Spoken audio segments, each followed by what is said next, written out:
በእንተ ስሙ ለእግዚእነ ኢየሱስ ክርስቶስ በቅድመ ኩሎሙ አይሁድ ዘቀሪና ወእስክንድሪያ ወኪልቅልያ ወምድረ ኢስያ ምስለ አግብርቲሁ ጸሎቱ ወበረከቱ ያሉ ምስለ ኩልነ ህዝበ ክርስቲያን ለዓለም ዓለም አሜን።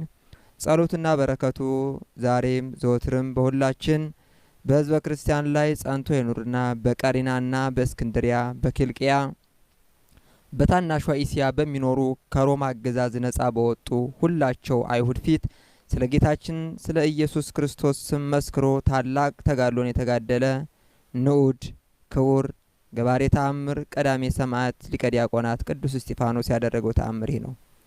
ጌታችንና መድኃኒታችን ኢየሱስ ክርስቶስ ለሁላቸው ቅዱሳን ሐዋርያት ወደ ዓለም ሁሉ ሂዱ፣ ወንጌልን ለፍጥረት ሁሉ ስበኩ፣ ታላቅ ምልክትም ይደረግላችኋል፣ በስሜ የሚያምኑትን ሁሉ ትፈውሳላችሁ፣ ብዙዎችም ይፈውሷችኋል ብሎ እንደነገራቸው የተመረጡ ጻድቃን ሰማዕታት የቀዳሜ ሰማዕት ሊቀ ዲያቆናት ቅዱስ እስጢፋኖስም አምላክ እግዚአብሔር በወዳጆቹ ቅዱሳን አድሮ የሁላቸው ቅዱሳን ወዳጆች ጥላቸው ያረፈባቸው የልብሳቸው ዘርፍ የነካቸው ድውያን ህሙማን ሁሉ የፈወሳቸውና ከዚህ አስቀድሞ ያልታየና ያልተሰማ ድንቅ ነገር በንዑድ ክቡር ቀዳሜ ሰማዕት ሊቀ ዲያቆናት ቅዱስ እስጢፋኖስ መካነ ጸበል ተደረገ።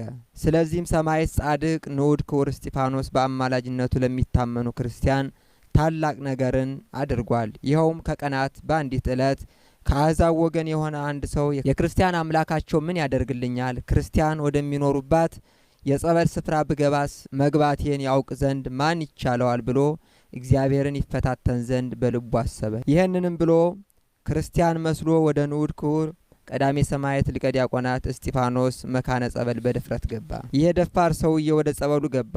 በገባም ጊዜ ድንገት ያፈራግጠው ወደ ታችና ወደ ላይ ያንከባለው ጀመር። በታላቅ ቃልም የክርስቲያን ወዳጅ ቅዱስ እስጢፋኖስ ሆይ እባክህ ዘንልኝ፣ እንደዚህ መድፈርን እንዳልደግምም በአምላክህ በእግዚአብሔር ስም እምላለሁ፣ እንግዲህ ክርስቲያን እሆን ዘንድ እጠመቃለሁ እያለ በታላቅ ቃል ይጮህ ጀመር። ካህናቱም ይነግራቸው ዘንድ ግድ አሉት።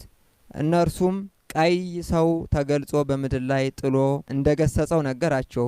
እንግዲህ ሳልጠመቅ ያሳለፉትን ያለፈ ዘመኔ ይበቃኛል አላቸው። የቀዳሜ ሰማዕት ቅዱስ እስጢፋኖስ ታላቅ ደብር እሊያ ካህናት ከቅዱስ ወንጌል የተገኘ ትምህርት ክርስትና አስተምረው በአብና በወልድ በመንፈስ ቅዱስም አጠመቁት። ጽኑ ክርስቲያንም ሆኑ። ቅድስት ቤተ ክርስቲያን ማገልገል ጀመረ። የንዑድ ክቡር ቀዳሜ ሰማዕት ሊቀ ዲያቆናት ቅዱስ እስጢፋኖስ ጸሎትና በረከቱ አማላጅነቱ በሕዝበ ክርስቲያን ላይ ጸንቶ ይኑር ለዘላለሙ አሜን።